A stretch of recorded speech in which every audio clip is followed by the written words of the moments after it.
Okay, first break. Well, first proper break. First sort of planned break to get something to eat and drink. I've been on the road about 2.5 hours, riding Chiang Mai, Bangkok, and I stopped for a few provisions. I had lunch before I left, but bottle of water. It's hotter out than I thought it was going to be, and I didn't bring enough water. Can of Coke, packet of Bickies, and a taro and coconut custard filled pie, all courtesy of 7-Eleven. Cost about £1 and a bit, so that's good. And there's a place I can charge my rice fields. Have been flooded, ready for planting. Been planted in some places, lovely green shoots, ready for the new harvest in a few months. So conditions and why I'm riding north to south. I mean, logical reasoning would suggest riding south to north because of the prevailing wind. And as luck would have it, we're in a period of cold weather in the north and stronger winds.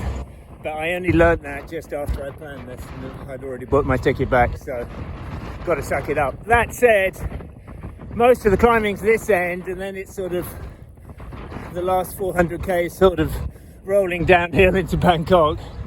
And I just want to get into Bangkok, not a 7-Eleven. There's always some way to get food, it seems. I just want to enjoy my time in Bangkok and not have this sort of Damocles hanging over me, knowing that I got to ride home at the end. Why am I doing it at all? You can't ask that question. I can only give the mountaineers answer. Why do they climb mountains? Because they're there. Okay, pit stop number 2. Ran out of water again, so I had to stop at 7-Eleven. But charging my device again, got more water. I got a sticky rice burger, which doesn't sound good.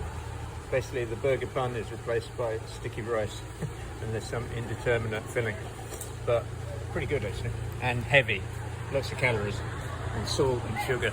It's kind of what you need in this venture, and a sweet, milky instant coffee, and just getting the shoes off for 2 minutes. Oh, fantastic. 5:30. I've got 40 minutes of sun left, and then we're into the night time. The good news is I was struggling at around 100k. I wasn't feeling good at all. I didn't think I'd ever even get much further, but now after 162k, it's about 100 miles, I actually feel all right. Things have started to open up. Anyway, that said, it's going to be a long old night. Riding down the highway. I've got my lights, I've got my reflective jacket. There's a good bike lane. You know, there's always motorbikes and stuff, so it's fairly safe, but we'll see what it's like at night. I mean, if it gets too bad, I'll just stop and get a bit of sleep somewhere, but let's see. Well, it's dawn. The night is gone. And I tell you, that was one long night. Long night of the soul. Went into a bit of a dark hole at about 3 a.m. And in my mind, I was already on the bus into Bangkok. But it's weird. It kind of, you go into these dark places when you do crazy stuff like this. And then suddenly it passes and you're like, what was that all about? Anyway, I'll probably have another one soon. Still a ways to go. Okay, last day in Bangkok. Kind of survived, kind of recovered. Kind of. Getting feeling back in my hands.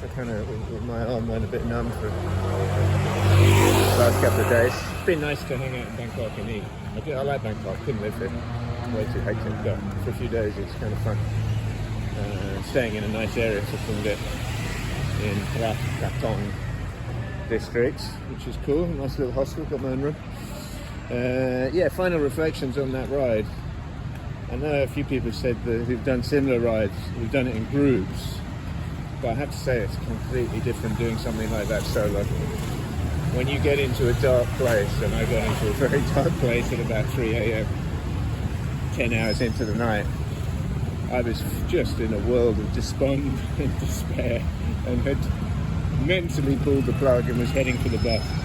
And then suddenly, just like that, it just passed, and I was like, what the fuck is all that about? I still had 320 k's to ride at that point, but I was like, okay, well, we'll just take each bit as it comes, and I made it. If there's more than one of you, it's different. If there's more than one of you, you can pull each other out. I remember when I did this sky train up here, running the length of Secunda. Cannabis for health. I remember when I did the Everest thing with Carl, when we got into dark places, you just pull each other out, have a bit of a laugh. But when you're by yourself, it is 100 times harder. Anyway, don't plan to do anything like that ever again until I suspect I've forgotten the pain and the misery. Night train to Chiang Mai this evening. Be good to get home.